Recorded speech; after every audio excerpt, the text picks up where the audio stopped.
first and second week of the month, and we are actually taking these first 2 weeks of every month. Is that one mine or yours? That ain't mine. That's mine then. All right, good. We take the first 2 weeks, and we want to focus on our initiatives. So we went out on a bunch of initiatives at the Love Akron breakfast. And we want to talk to our partners, and we got a great partner to talk to today. Can't wait to bring these ladies on. They're going to make Kemp look good. Ooh, did I just say that? Oh, I'm sorry. Before jumping in, though, we want to give a special thanks, as you saw in the slides, to our premier sponsors this year, Peg's Foundation. Thank you that they make this possible, that we're able to do that, as well as Cap Trust. And we just love all that. Really, we've been set up to do this year, man. Like maybe even just to start with that, and then we'll bring on our guests. I know we've been talking personally, dude. What have the meetings been like since the breakfast? Oh man, it's just been, I don't know if there's a word that we can sum it up with, but what I'm really appreciative of since the breakfast is the feedback that we've gotten as an organization. I'm really thankful to everybody out there, our audience, our partners, supporters, donors, everybody. Just thank you so much for, and I don't use this word haphazardly, but I thank you for the trust that you have in our organization. That means a lot, I think, because anytime you're going to launch out to really do something from a collective perspective, you want to make sure that there's trust there and there's buy-in there and there's understanding. And so a lot of the feedback that we receive probably since the break from different meetings that we've had is, man, how can I get involved? What else are you guys going to be doing? Do you really think you can do these initiatives? And I said, well, absolutely. And it's not because we can do the initiatives, because they're not Love Akron initiatives, but what they are is they're collective impact initiatives. And for me, just from a standpoint of my faith and my belief, I'm more about the team, the body, the church, if you will, having many members. But I love the collective approach to things because I think it's going to take all of us in order for Greater Akron to thrive. So it's not just going to be Love Akron. It's not just going to be, if you will, the faith community, but I think it's going to be a cross sector of many different organizations and community partners that's going to help Akron to thrive really well. And so a lot of these meetings today, I just had a meeting. It was a convening meeting to where somebody was trying to come to a certain side of town, but they said, hey, this is what we want to do.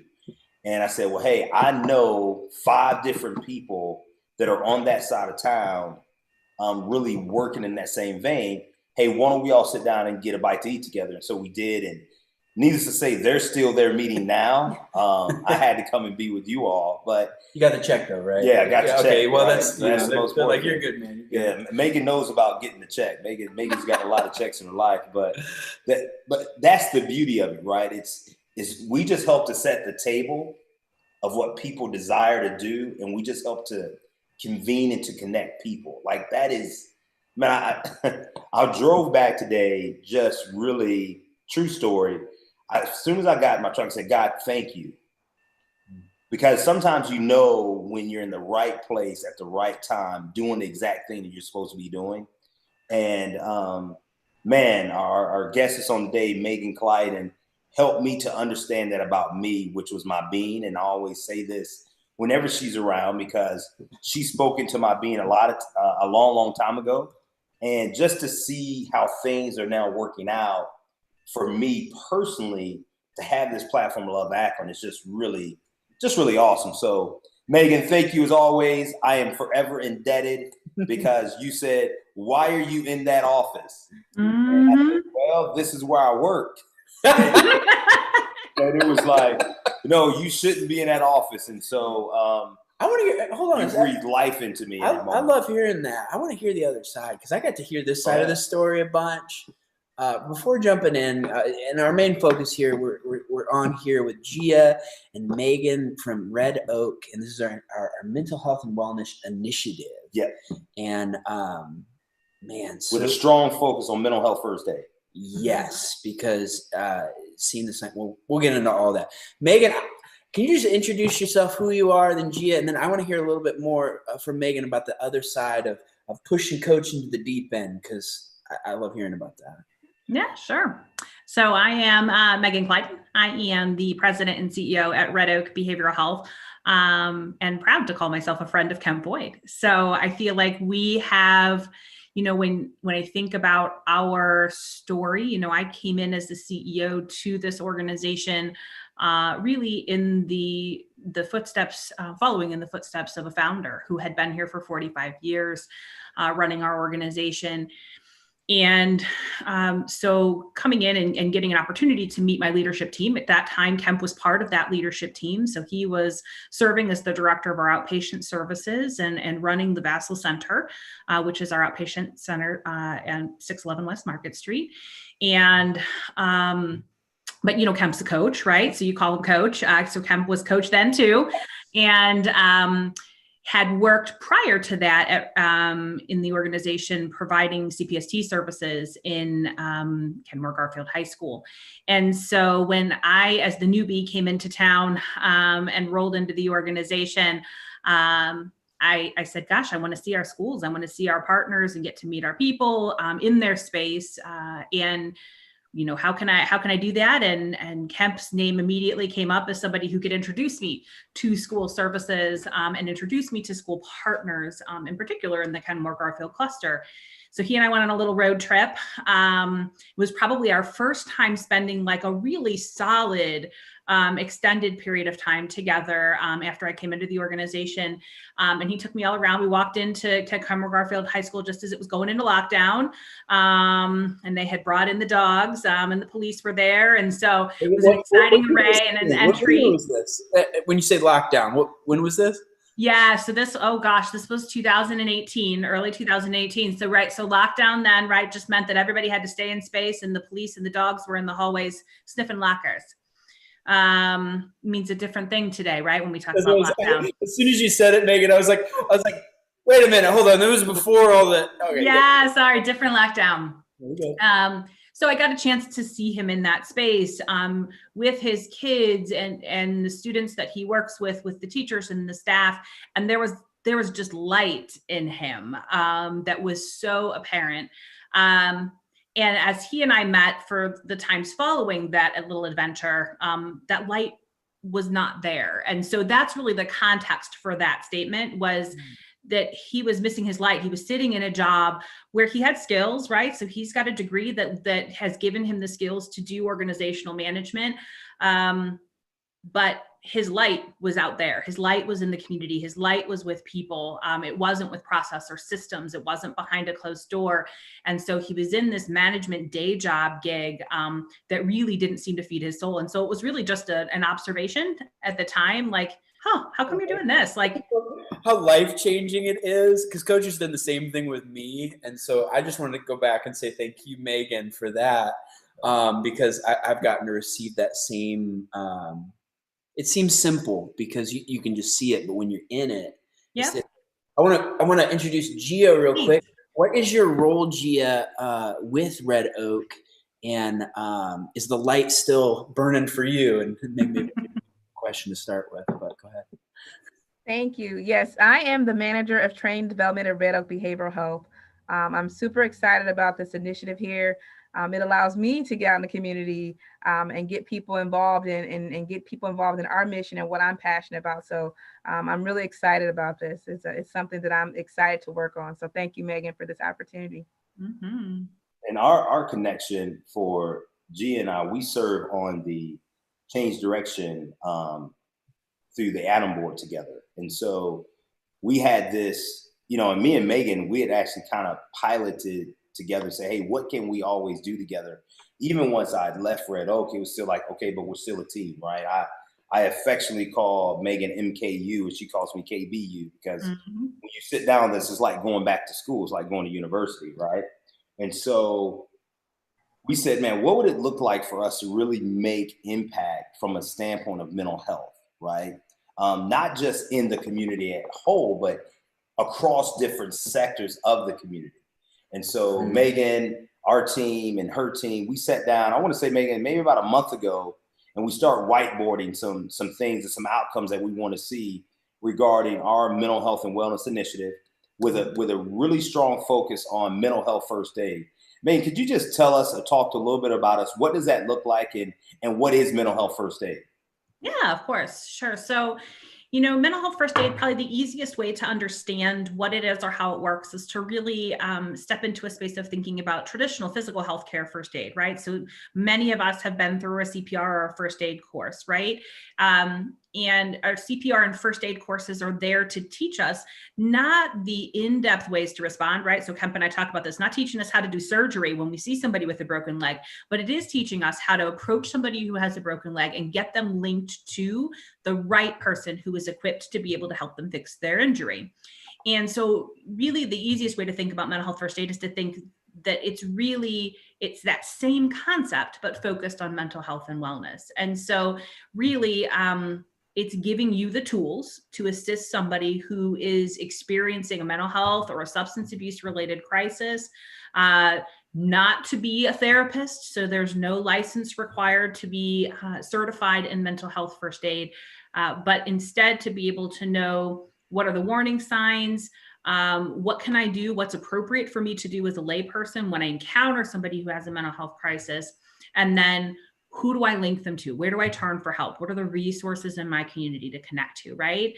And so when we started talking, right after I came on board at Red Oak, we started talking about mental health first aid as an initiative. I had done mental health first aid in a prior role that I had filled and was very passionate about the structure of the program. But I love the concept, right? That it's about being able to link with the broader community, provide education, outreach, and awareness, reduce stigma associated with mental health and mental illness so that people can start talking about it in meaningful ways. And when we decided to kind of jump into that path, training Kemp as a staff member just made perfect sense. It fed to his strengths. He is a natural communicator and a connector, right? So being able to connect the dots for people in terms of information, making it accessible in ways that people feel like they can relate to and understand, but also being able to make those community connections, which is key to mental health first aid. If I find somebody who's in trouble and you're telling me I'm not the skilled person to fix it, but I don't know who is or how to connect those dots and get that person into care, then I've not done my part of mental health first aid. That it would be the same thing as if I saw somebody with a broken leg, said, gosh, I can't help you, and left them there, right? You got to be able to make that connection. And so I feel like his passion for this work, coupled with his ability to communicate and to connect, made that kind of a perfect marriage. And that's really what we've looked at for every person we've trained in this program. Has been making sure that our instructors come with that same passion. They all have a story for why mental health matters to them. They all have a connection to the need for the service and an ability to connect people to key resources in their community. And our goal, as Kemp and I started mapping out what this could look like from partnership perspective, was to say, gosh, we need to make this as prevalent, right, as regular first aid is, as CPR training is in our communities. And we need to get this message and this information out so that we can create these little ambassadors and champions for mental health in our community, which is going to increase the likelihood that if anyone is out there in the community and in trouble, experiencing challenges related to mental health, that it's going to increase the likelihood that they're going to encounter someone who knows how to help them or link them to the help that they need. And so that's really what we've been working on together. And I feel like you're right, Kemp, it started when you were here. It continued almost immediately after, right, as we started to talk about what do we do together so that we continue to feed into one another and to support each other's work. But it also, it's been a part of us looking at where is their service and ability for us to give back to our community. For us at Red Oak, this has been very much, we feel called to serve, not just at a client level, but at a community impact level, and finding ways to do that, to take our message out in ways that don't necessarily feed our bottom line. They don't necessarily impact the treatment that we provide or services that we do in that way, but that are really about building community capacity, it's an important part of our mission. And I feel like it's obviously a key part of yours as well at Love Akron. And so it was just kind of a perfect marriage from our two organizations coming together to do this work. And I just love getting here. Really, it's birthed out of relationship that started to back to the things. We say this, Bishop Joey Johnson says this all the time, but it's moving at the speed of trust. Mm-hmm. What's wonderful about it is there was trust between Megan and between Coach. Gia, if you could give me kind of the temperature of Akron, Greater Akron, how are we doing on mental health awareness right now? Right now, I think there is still a lot of stigma associated with mental health. People don't see the importance of mental health. It's part of your overall health altogether. So I think the community needs this training. I think the more people we equip with mental health first aid, the more people we can help and assist, and the more treatment we can provide going forward. Okay. So here's what's funny, Ben, about Gia. You're gonna see her, she's smiling and she's nice and all these things are happening. I don't know if she said this to you, Megan, but we were on a call together, and this is kind of where Gia kind of asserted herself within some of these talks, because Adam Board is looking to do something similar. And so they're doing this with, I think it's called Mental Health America. Am I right, Gia? Mm-hmm. Yeah, so Adam Board has partnered with Mental Health America to provide mental health first aid training to over 4,000 people. And when we're on this call, I'm like, Kim, this is exactly what we're trying to do. This just seems like this partnership is something that we definitely need to do. So I reached out to Janet Gora at Mental Health America and just spoke to her about us possibly collaborating with them on the training. So we're still in the works with that. But I do think if we all can come together, we'll reach far more people and equip far more people with mental health first aid training. And that's the beauty of collective impact. But what's funny is, and Megan, I don't know if Gia shared it with you, but Gia was like, "Oh yeah, we could train 5,000 people," and I was like, "We can." Like, all right, like. Endless ambition, Kemp. Let's do it. I'm confident. I said, listen, Kemp, and I told Jen, I said, hey, we have the trainers and me and Kemp have the connections to the community. We can definitely get some people trained. I'm confident we can at least get 1,000 people trained. I could shoot for 4,000. So right. I'm definitely confident in our ability to do this. So yes. And big shout out to Peg's Foundation. Peg's Foundation is definitely going to hopefully be along for this ride with us, and just Rick Keller and his team up there. And, the beauty part about this, and both of you said this word stigma, right? And we know that there's always a stigma associated with mental health. What's interesting is the stigma associated with mental health is a lot different within faith organizations than it is within secular organizations. So if Megan, Gia, could you guys speak to a little bit of that and why, and tell us, and that's a big reason why I know we're jumping into this, but what are some of those stigma that is associated with it that's almost perpetuating the fear of it? So a lot of people associate, mental health symptoms, especially in the faith-based community, with it's stigmatized or it's considered spiritualized. So I think that when we actually provide them with the training, it'll help them and arm them and let them know that, not only do they need, faith in their spirituality, but they also need some professional treatment as well. So it's great to have, your church and everything to rely on and to support you, but you also at some point in time need to seek professional treatment. And so helping them and training them with this mental health first aid will allow them to do that. Yeah, I think that whole concept, right, of I can pray it away, right? There's been long history of that across a variety of religious infrastructures, right? So that's not even specific to Christianity. That crosses a whole variety of different religions and faiths. But this concept that if you're just more diligent to your God, if you just pray harder, right? If you're just more, if you step further into your faith, that becomes your source of healing when it comes to mental illness. And when we think about the fact that mental illness is no different than any other chronic illness, right? So it's no different than diabetes or cancer. It's no different than high blood pressure, right? Those are diseases that we have identified that create impacts in our body that make it not work the way that it would normally, right? So our system fires in different directions than it would normally. And we've stopped long ago expecting people to pray away their diabetes, and agreed, right? We probably need to get ourselves some insulin, or that we're going to pray away our cancer and said maybe we need to engage with an oncologist and figure out what we need to be doing in terms of a course of care. And so what we want to be able to do is shift people from thinking that their faith is the cure, and to get them talking and thinking about the fact that their faith is a support, and their faith will always be a support, right? It's an anchor and a key connection. It is a source of, feeling cared for, and feeling like there is a higher power that is engaged in service to you, but it is not going to physically rewire the connections in your brain that are impacted as the result of mental illness. And so that's where those additional professionals come in that Gia is talking about, right? So that's where we need to call in a little bit of backup to be able to provide that additional support and resource for folks. Man, and just to say, as someone who does personally have mental health things, which we all do at different levels.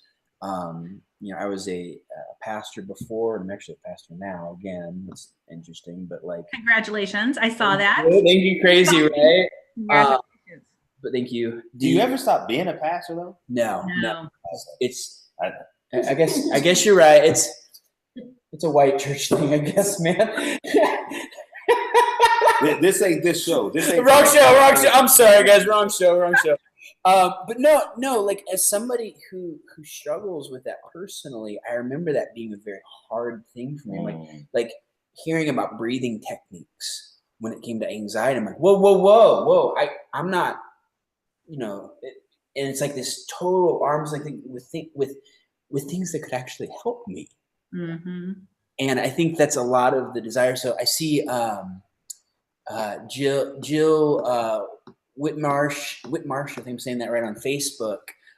This is exactly why we're doing this, Jill. She said, I would be interested in getting involved. I'm a mental health counseling student at Malone University. Thanks for addressing stigma among Christians. It's definitely still an issue. Thank you, Jill. And yes, I believe that too, because we, and I'm joking around about white church, black church, it's all one big church. But like what we do is we say, I'm having anxiety, I need to go pray. Mm-hmm. And if the anxiety doesn't go away, I didn't pray enough. Right. Talk to me, Gia and Megan. Like for those that might be thinking that way right now, one, do you want to like shake them in a loving way? Like how do you tell people it's more than just that? Well, let me jump in with that real quick. I think what you guys are talking about is what we need, right? Mm-hmm. There are practical steps and practicalities that we need to be doing right now. It's not to say that prayer doesn't work. It's not to say that those things in whatever faith or background that you have, those things, continue to do those things. But then there are practical things that sometimes we need to go do, to get the help or assistance we need, right? It's no different for if I'm driving in my vehicle and I see that my gas light comes on.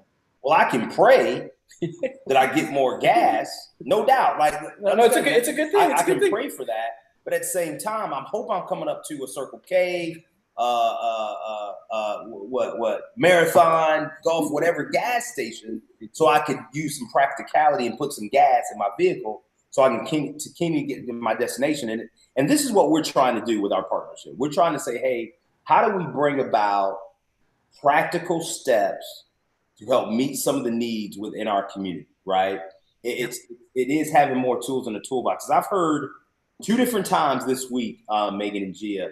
One, I was on a call with Beth Cook over at the Adam Board with the post-vention workshop. They allowed me to tag team with them on that. And they talked about suicide, especially with our young people. and how it's the second leading cause of death in people aged 10 to 35. And I was at a great banquet last night. Shout out to Young Life. Shout out to Amy Crawford. Great Who's time. on here right now? Hey, Amy. Great time. Great time last night. Megan, you would have been proud of me. I had my Whiskers shoelaces in. When I had them in last night. Whiskers. Representing. Love it. They got to give me some type of endorsement deal. But that's right. I feel like they're going to be your next sponsor. Just wait. There's like a little ad that goes underneath the we're talking. Pop up. You know what? Hey, no shame. But at this, they were talking about the same thing. They were talking about, man, suicide and how there was a number of kids, even that they had worked with, that some had even began writing out their letters. Like they haven't done anything yet. So see, these are things that we have to lean into to really talk about what does that look like for us. Yep. You know, and so if we can help to reduce the stigma by educating people and help to raise an awareness that, man, it doesn't make you weak. It doesn't mean that you've done something wrong. For us that are in the faith community, it's not a sin. You know, you didn't, but it's an opportunity for us to lean in better together to really be able to talk about some of these things. So I'm excited. And I know, Megan, when we sat there and we started whiteboarding the thing, we had like 3 different sectors, right, that we want to really lean into to get trained. Could you share with the audience what some of those sectors were? Yeah, sure. So yeah, we think in 3s. And so I feel like there's some spirituality connected back into that as well, right? So when we really started to map this out, we started to talk in our 3s. And so the first of those sectors is the faith sector. And so, right, we've talked a little bit about that already this afternoon and the importance in that sector of being able to not diminish the power of prayer, but to talk about how we can augment the power of prayer with additional support sought in the community when indicated, right, when we need that. And so that is a community that has struggled with some of the stigmatizing of mental health and mental wellness. And so we want to make sure that that's a target group that we're working with. And so that's not specific to a specific type of church or a specific sector of the faith community. It could be anywhere across, right? So that's one. The second is the education sector. And so to Kemp's point, right, as we talk about suicidality and we think about the impact of that suicide, that depression, isolation, particularly right in the time of COVID, is having on our young people, really stepping into that space with our educators and helping them to understand they are so often first responders for our kids. And so having them to know what to look for, when do kids need further assistance and referral and connection. Of course, that's a huge part of our work at Red Oak. So we do a lot of school-based mental health service. And so that fits nicely with our work and our mission as well. So that's population 2. And then the third is kind of what we're calling the public service sector, right? So we're really looking at those community entities that have substantial community engagement and involvement. And so they're going to be dealing with a lot of our populace. And so that could be anything from our libraries to our hospitals, to our police departments and other first responders, to our public housing infrastructures, to our public transportation crews, that any place where we know there is public service happening and we're serving a broad swath of our population is what they do, where they're coming in interaction and engaging with lots of people. We want to make sure that we're speaking into that group of folks as well and providing them with the information. Because again, there's much more impact, right? So we think about collective impact. We want to be able to, we can train anybody. So there's value in mental health first aid for anybody, right? I could teach my grandma, I could teach my next door neighbor, I could teach, everybody can benefit from it. But as we think about beginning and where we're going to have the greatest impact, faith, education, and then public service have been kind of our focal sectors because of the reach that those spaces have and because of the risk associated with the populations that they serve. Huge. Gia, to go over to you then, like, one, I'm just hearing that you gave this just great connection point, and this is what literally Coach and I remember a year ago we were dreaming about this kind of stuff, man. Like we were like, And we started talking to people like we probably thought we were crazy. We're like everybody at the same time working on stuff. So give me kind of like your heart in this for Akron. You told me we're not doing so well at the stigmatized thing. Like, give me the 5 years from now, the 3 years from now. Like, what do we want to see? I want to see what I want to see is I want to see more people being able to support people who may be having some kind of mental health crisis. I just have a personal connection with mental health and illness. I had a family member who committed suicide shortly after a gathering that we had. And I just think back, like if we all would have known, or we could have recognized that she was experiencing a mental health crisis, we could have saved her life. So I'm hoping that with this training here, we can build capacity in the community to do that, to recognize when people are dealing with mental health issues. And I'm thinking 5 years from now, if we do that, we can somehow, decrease the amount of people who suffer along with mental health issues, as well as somehow decrease the amount of suicides that we have. So I'm hoping that by us providing this training, Kemp and I are going to connect so many people. We're going to get so many organizations involved, both in, like I said, the faith, and as well as Megan said, in the faith community, as well as the education sector and the public sector. If we get all of these people involved and trained, our ability to reach and support people with mental health will it will be great. So I'm excited about this. And I'm hoping that we get a lot of organizations signed up with our partnerships. I think we'll be able to reach more people. To ask the question that was asked on Facebook, if somebody's like, "Oh, this sounds great," what do I do? Like, not even the steps of mental health first aid, but just like, I want to raise my hand. Mm-hmm. What do we do? Where do we go from here, guys? Like, what's the call to action if they're sitting? Our friend over there at Malone is like, "Yeah, let's jump in." What does she need? So, I'm sorry. No, go ahead. If you or if you know someone, or if your organization is interested in receiving mental health first aid training, you are welcome to reach out to me. At Red Oak Behavioral Health, you can call me at 330-996-4600. You can also send an email to me with your request at gbell@redoakbh.org. And we, at some point, are getting some mental health first aid training scheduled. We're looking into January of 2021. So we're going to offer our classes to the public, as well as we're going to be able to also come to an organization and train your organization as well. Oh my gosh, that concept of I love the training, going to an organization, because I've actually seen you do this before, coming in and speaking on it, and it's in a lot of ways, at least from my experience of getting to see it, it's not like this is, I don't want to say it's not hard, but it's not hard stuff.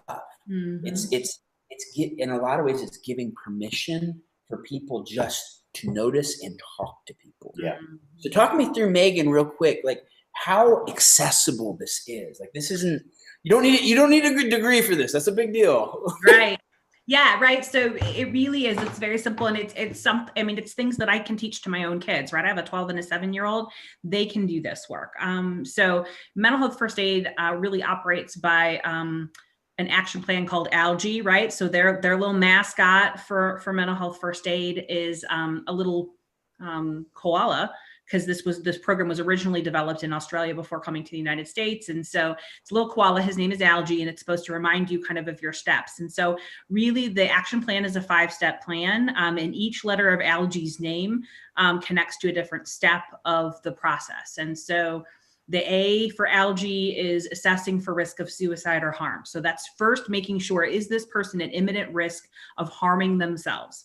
So you start there, because that tells you how quickly you need to engage somebody from the outside, or whether or not you can step in and do more, right? So do we have a leg that needs to be amputated, or do we just need a Band-Aid? Where are we at here? And so you're first starting with your A, assess for risk of harm and suicidality.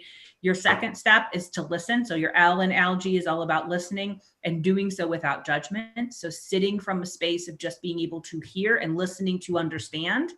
not to be understood. So not coming in trying to rescue, but just listening and hearing what's going on with that person and what do they need. Your G is giving reassurance. So your G is all about being able to say, hey, I'm giving you permission to feel it's okay, and reassuring you that you're not in this alone. I'm here with you, and I'm going to be able to help either be a listener or connect you to a resource that's going to be able to help get you to a space where you feel safe. E is encouragement. So there's two E's. So algae is spelled Algee. The first E is encouragement. I was like, one E. Good. Yep. So your first E is encouraging appropriate help seeking. So finding the right level of help, right? So again, do I need a Band-Aid? Do I need a splint? Do I need an amputation? Where's my injury? Where is my need?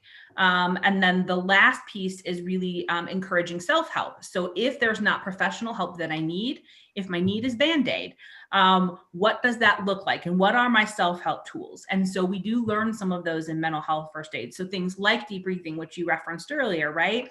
Those are things that are really kind of accessible tools that we talk about in mental health first aid, because we recognize there's a lot of triage that happens. And we want to make sure that there are pieces that you or I, as a lay people with no degrees and no experience in mental health, can absolutely step in and do. And then there are other places where we are not the right people to do that and where we need to link for additional support. So it's a very easy program to follow. Like I said, I feel like it gives great tips in terms of process. You do get a chance to kind of unpack some of the most prevalent mental health diagnoses. So you do learn, what's anxiety look like? What does depression look like? What's a thought disorder? Schizophrenia, schizoaffective disorder. What does a thought disorder look like? What's conduct disorder look like in a kid? What's trauma look like?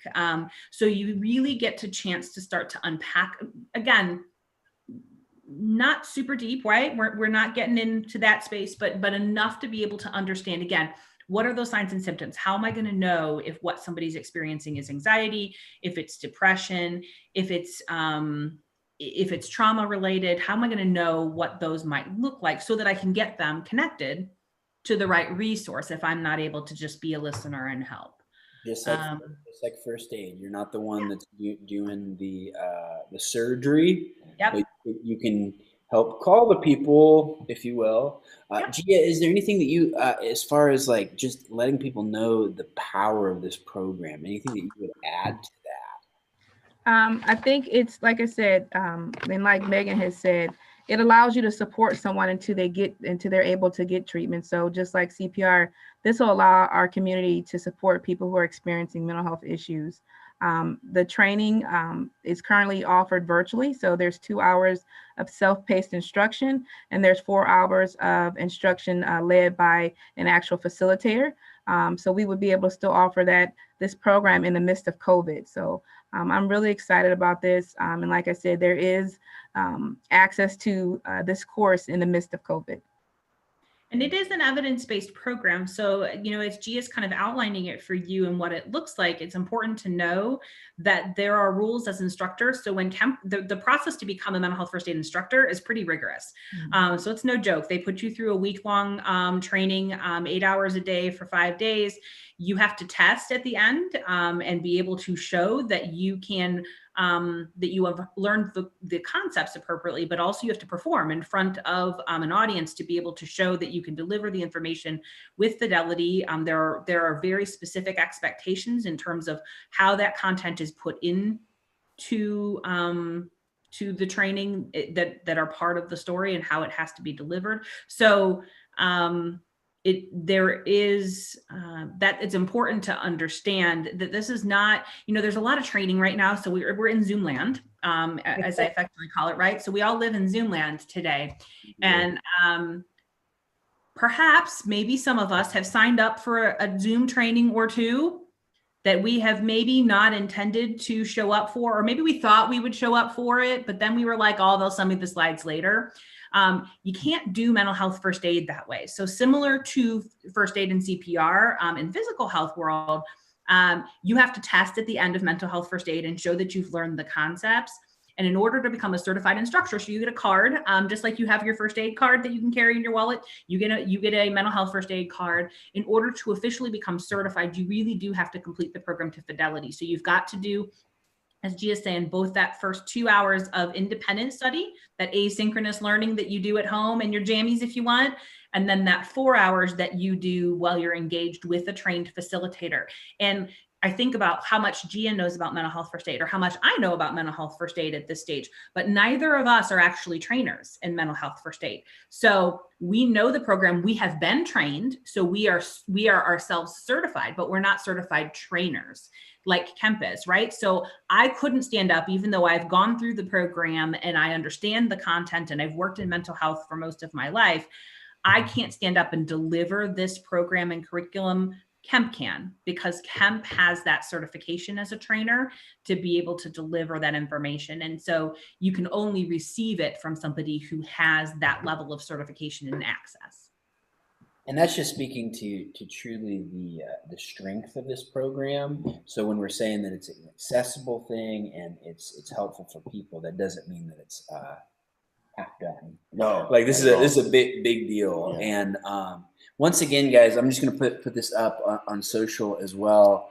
Is the number to reach Gia Bell? I feel like we need like a little like I know. Don't you feel like you should always have a song when you say Gia Bell? It has such a pretty ring to it. Gia Bell, call Bell at redobkbh.org. I used to, I was always teased in school at you know how they had the song, "You Can Ring My Bell." With that song. You can ring your bell. That sounded kind of weird, but 330-996-4600 or gbell@redoakbh.org. Please, .org. And please, as much as possible, guys, like we don't, to Gia's point earlier, like the rates of things in mental health, suicide, it's not getting better through the season of COVID. In fact, by all means, mental health is just as dangerous. I don't know if that's factual or not, but I would say it's a huge piece. So please, if you're watching this or you're watching this at a different point, please give a call, shoot an email, and even if it's just exploratory, like if the consciousness about this can just go up, the tide in Greater Akron, hundreds and hundreds of people can be affected by it. Yeah. Man, I'm excited about this, dude. This is, and we're gonna have you on again, ladies, just because like we gotta keep this in front of us. Any kind of final thoughts, Coach, Gia, Megan? Yeah, I would be interested to know, because you asked me the question, Ben. But really, I want to hear kind of the answer from them. Is what type of feedback have you all got as an organization after our breakfast when we introduced this collaborative impact initiative in our partnership? What type of feedback have you all gotten? Yeah, so we had a call before we left the breakfast, right? So it was hilarious because we were still standing there at in the auditorium and hearing that there was a call coming in saying, "Hey, evidently you just announced something and somebody wants a mental health first aid training and they're calling our front desk." So yeah, I mean, I think there was clearly quick response that came from the community, and there's absolutely a desire for training. You know, what's interesting, so much of our work is school-based, and so our schools don't know to call it mental health first aid necessarily, but our requests for training and for additional intervention at the school level this year have been way higher than they have ever been before. And so I think about, for example, what Barberton City Schools is doing on Friday, right? So they're having a mental health day. They're letting all of their kids stay home. No one's going to school on Friday, and all day long, our team here at Red Oak, in partnership with Child Guidance and Family Solutions, Greenleaf Family Center, CHC, who am I missing? Oh, Coleman will be doing trainings and for kids, for families, for staff on the impact of mental health. What do you need to be looking for, right? So we're trying to break down some of those pieces of mental health first aid and make that accessible to families and to that community. Because I mean, I was chatting with another CEO the other day who works in the industry as well. And she said, oh gosh, it's so bizarre to have gone from a space of 1 in 5, which is the number we talk about a lot in mental health, right? 1 in 5 people at any point in time is going to be experiencing symptoms related to their mental illness, to really a world in which we're 5 for 5. Because right now, given that we are living through a collective trauma, that's what COVID-19 is. It's a collective trauma. The pandemic that we're sitting in this space together with, which has been, by the way, going on now for more than 9 months, right? So we're with no real end at the end of the rainbow yet. And when you live through collective trauma, that at the very least, we know that there's adjustment disorder issues. And so part of what we're seeing right now, when you look at the diagnostic criterion in our fancy schmancy manuals that we use in mental health to render a diagnosis and determine if you meet criterion, pretty much everybody in the populace is going to qualify for an adjustment disorder right now, which is unheard of. That's a very atypical reality. And so when you're looking at that kind of a shift in impact, right, going from 20% of your populace needing mental health intervention at some level, again, could be the Band-Aid, could be the amputation. We don't know where that is for people in terms of how they're coping. But from a criterion perspective, we're all seeing significant impairment as the result of the upheaval in our world, this prolonged period of stress without an end in sight that's impacting our work life, it's impacting our social life, it's impacting our home life. And so I think that's a really interesting world to be launching this particular initiative in, right? Because we're in this space where it almost seems like everybody's hurting and everybody is struggling.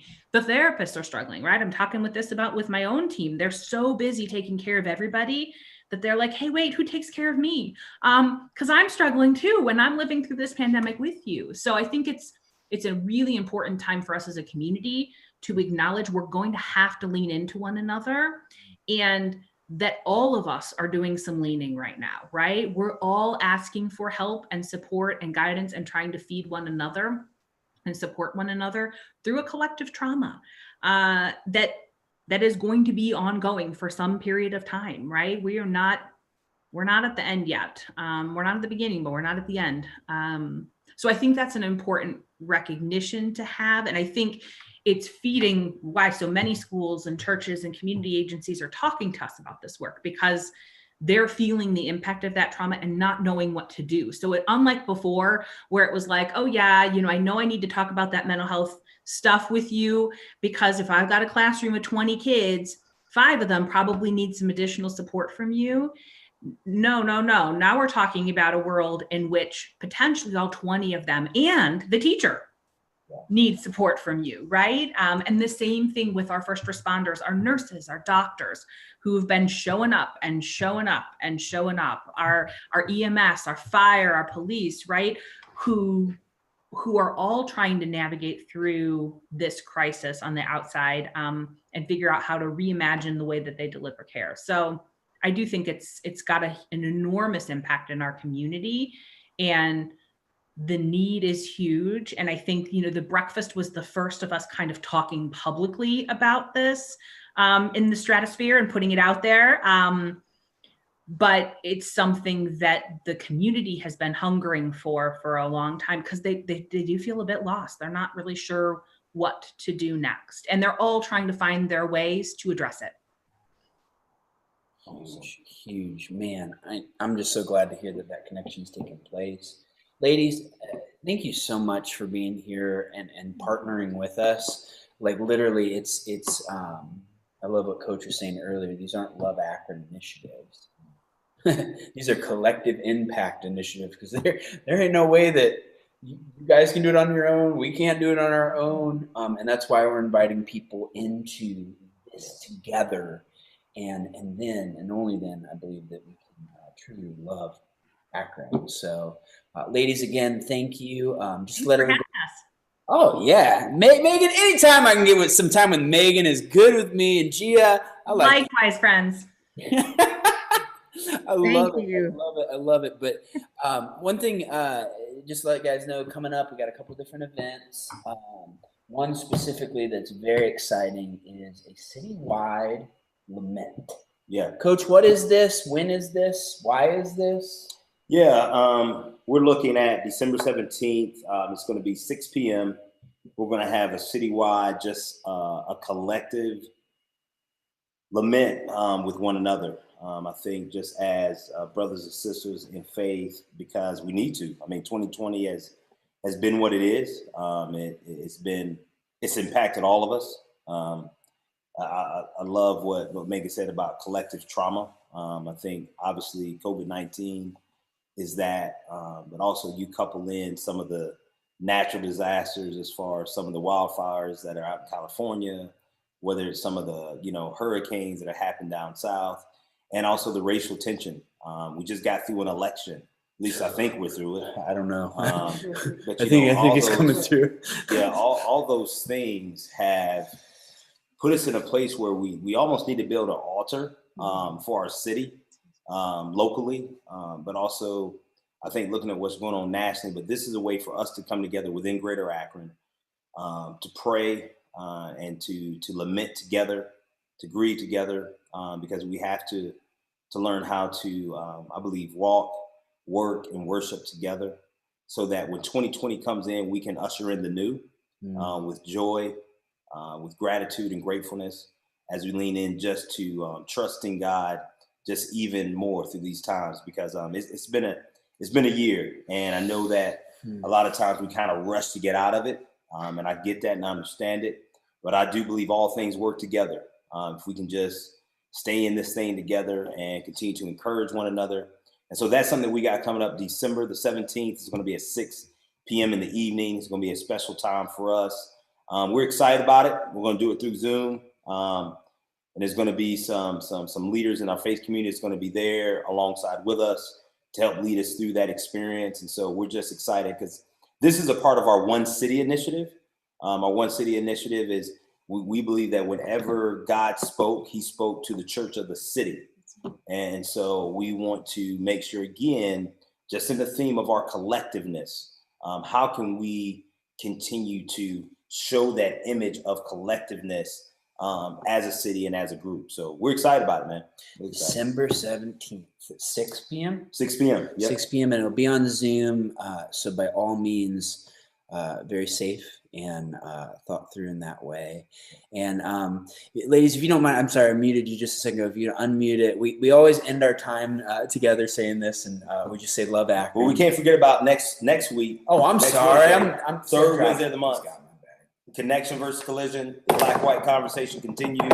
We're going to continue to talk about the process of feeling with one another in order to lament together. We're going to be having some really deep conversations as usual. Bishop Johnson's going to be on. We're also going to have Jocelyn Grant on again, and also Dr. Hawk, who is the professor of Old Testament theology, coming and being on the panel. He is from Ashland University. So we're just excited to continue these things that we do and keep moving forward. And big shout out to 100 Black Men. Where do we go from here? We're not doing that this month because we're really trying to let the smoke clear so that we can say, hey, truly, as we come into 2021, where do we go from here now? Because there's a lot of changes that are happening. So we're excited about it. Thanks, everybody. Hey, good. Man, you got my back on these details. I love it, dude. Well, I'd love to set this one up. So all you guys got to say is love Akron. So if you don't do anything else today, make sure that you love Akron. Akron, and we love you guys. Love you so much. Thank you, guys. And make sure to call Gia, and we'll go from there. See you go guys. Red Oak, go. That's right. Go Love Akron. Thank you, Love Akron.